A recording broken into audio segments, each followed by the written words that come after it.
Bapak, Ibu, saudara-saudari yang terkasih dalam Tuhan Yesus, Shalom dan berkah dalam. Sudahkah kita memberi senyum hari ini? Mari kita memberi senyum ke kanan dan kiri Anda sebagai tanda sukacita. Monggo. Iya, kembali saya menyapa dalam Remas STMJ Selasa 15 Juli tahun 2025. Renungan malam singkat. Mari kita awali permenungan kita dengan tanda kemenangan Kristus. Dalam nama Bapa dan Putra dan Roh Kudus. Amin. Permenungan diambil dari Injil Matius bab 11 ayat 20 sampai 24. Tuhan beserta kita sekarang dan selama-lamanya. Inilah Injil suci menurut Santo Matius. Dimuliakanlah Tuhan. Lalu Yesus mulai mengecam kota-kota yang tidak bertobat. Sekalipun di situ ia paling banyak melakukan mukjizat-mukjizatnya.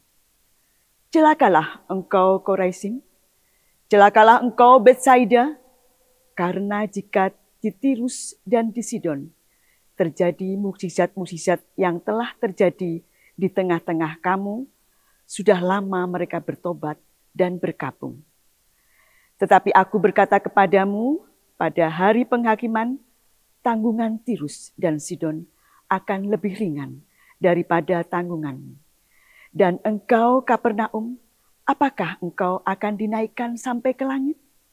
Tidak, engkau akan diturunkan sampai ke dunia orang mati. Karena jika di Sodom terjadi mukjizat-mukjizat yang telah terjadi di tengah-tengah kamu, kota itu tentu masih berdiri sampai hari ini. Tetapi aku berkata kepadamu, pada hari penghakiman, tanggungan negeri Sodom akan lebih ringan daripada tanggunganmu. Demikianlah sabda Tuhan. Terpujilah Kristus. Bapak Ibu yang terkasih, renungan hari ini dengan tema bertobatlah dan percayalah. Gereja mengajak kita merenungkan mengapa Tuhan sampai mengutuk beberapa kota. Ada apa dan apa yang terjadi dengan kota Korazim, Betsaida, bahkan kotanya Yesus sendiri, Kapernaum. Ibu Bapak yang dikasihi Tuhan, Tuhan Yesus telah banyak membuat mukjizat dan banyak pewartaan.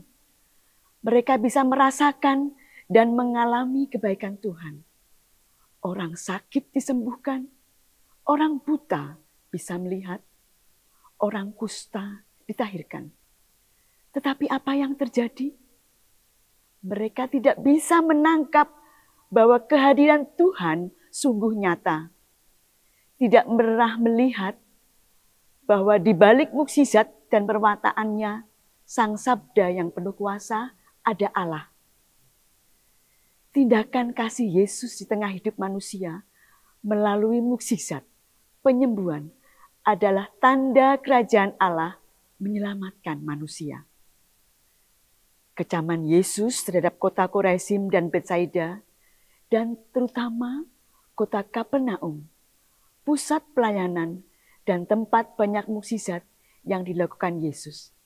Tetapi mereka tetap tidak bertobat dan menolak percaya kepadanya.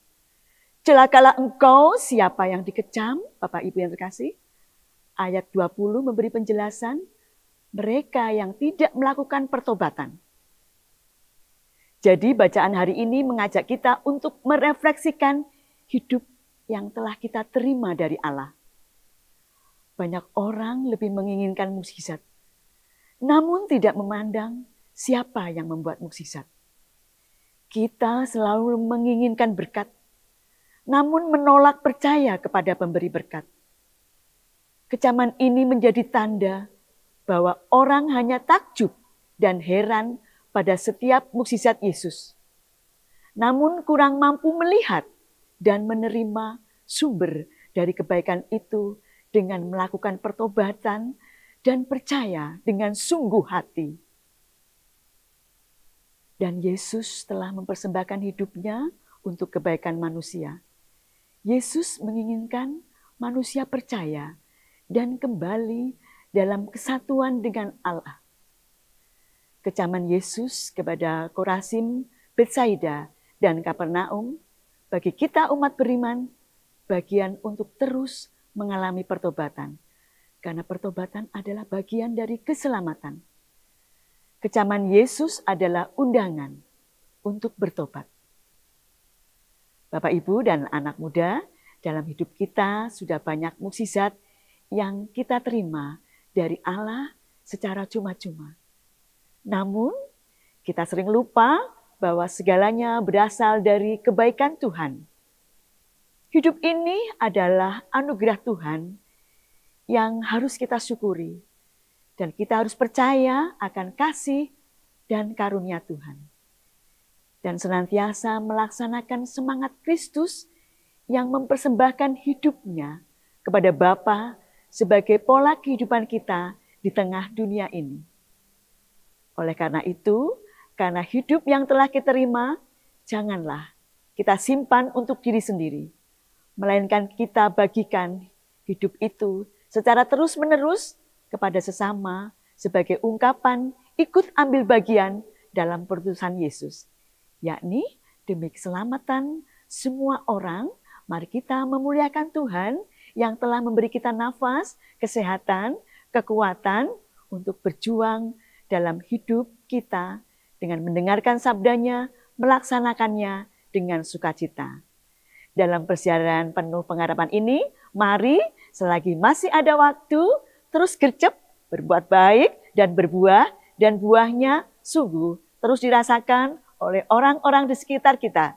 Berjuanglah dalam pertobatan dan percaya untuk menjadi dan menuju hidup kekal dan abadi. Kemuliaan kepada Bapa, Putra, dan Roh Kudus, seperti pada permulaan, sekarang, selalu, dan sepanjang segala abad. Keluarga Kudus Nazaret, doakanlah kami. Amin. Berkah dalam.